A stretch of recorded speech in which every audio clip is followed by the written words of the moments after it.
Guys welcome back to my channel Anushesh की मम्मा। तो guys आज हो रही थी मेरे घर की सफाई, क्योंकि बहुत दिन से ये टलता जा रहा था कि आज होगा कल होगा, आज होगा कल होगा।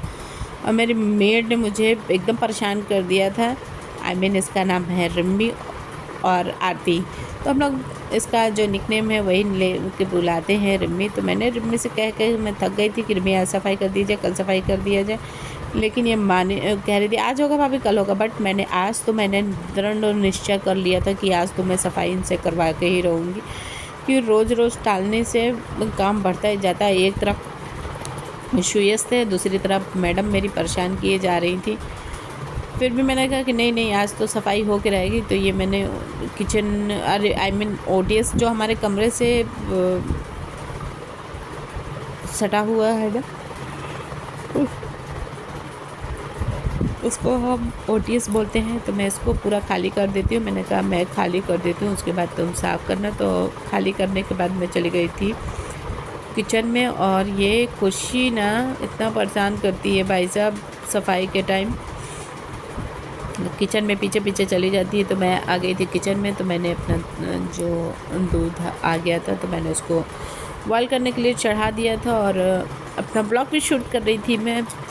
और जो मैंने छोला भिगोया था ना, मैं उसको चढ़ा दूँगी बनने के लिए। तो पहले इसको मैं उबाल लूँगी छोले को। आज मैंने बनाया था सब्जी में छोला बनाया था और पूड़ी बनाए थे।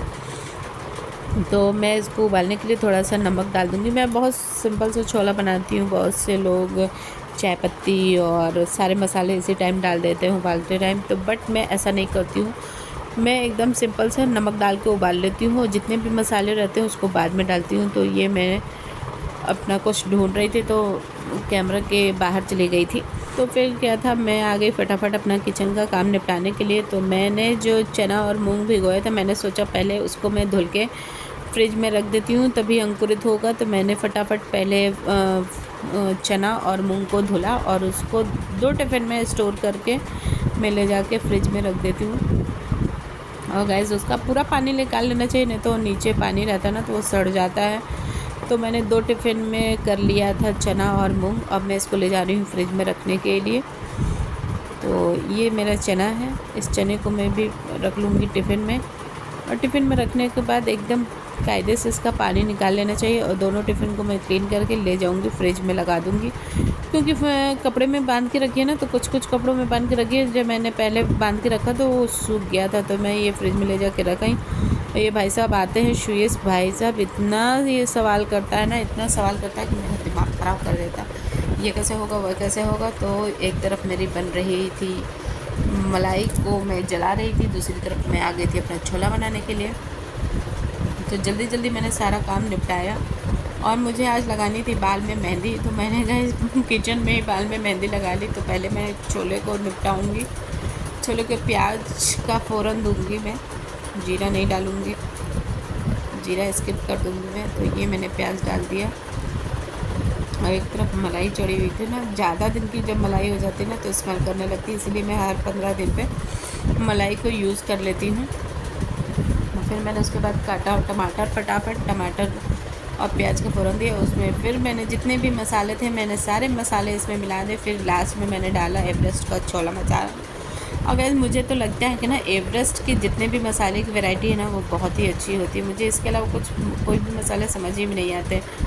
तो एवरेस्ट बहुत ही अच्छा मसाला है। एक्चुअली इसकी हींग भी बहुत अच्छी है, तो आप लोग ज़रूर ट्राई करिएगा एवरेस्ट वाला मसाला। मैं कोई प्रमोट नहीं कर रही हूँ किसी भी मसाले को, बट मैं एक बता रही हूँ कि इसकी क्वालिटी वाइज मसाले बहुत अच्छे हैं।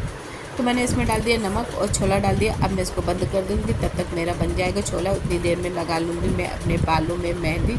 तो गाइस मैं अपने आप ही मेहंदी लगा रही हूँ। तो ये मेरी फाइनली लग गई बालों में मेहंदी। फिर रात में मैंने बनाया लिट्टी, तो मैंने इसका पूरा ब्लॉग नहीं डाला है। मैं जब छत पे उसको पकाने के लिए गई तो मैंने थोड़ा सा ब्लॉग बना लिया। तो ये गाइस देखिए मैंने कितनी सारी लिट्टी बनाई है। काउंटिंग करके बताइएगा कितनी लिट्टी बनी है, कमेंट बॉक्स में ज़रूर मैसेज करिएगा। वैसे अगर जो आप लोग को आइडिया लगता है ना कितना इसको काउंट करके आप लोग ज़रूर बताइएगा। तो मेरी फाइनली ये लिट्टी बनके होने वाली थी रेडी। तो फिर क्या था, हम सास बहू चले गए छत पे और फटाफट लिट्टी बना ली। उसके बाद हम आए खाने के लिए। तो ये रही मेरी थाली। तो गाइस जिसको भी मेरा ब्लॉग अच्छा लगता है वो मेरे चैनल को सब्सक्राइब कर लीजिए। मेरे चैनल का नाम है अनुश्री की मम्मा। मिलते हैं नेक्स्ट ब्लॉग में। शुभ रात्रि, बाय बाय, गुड नाइट।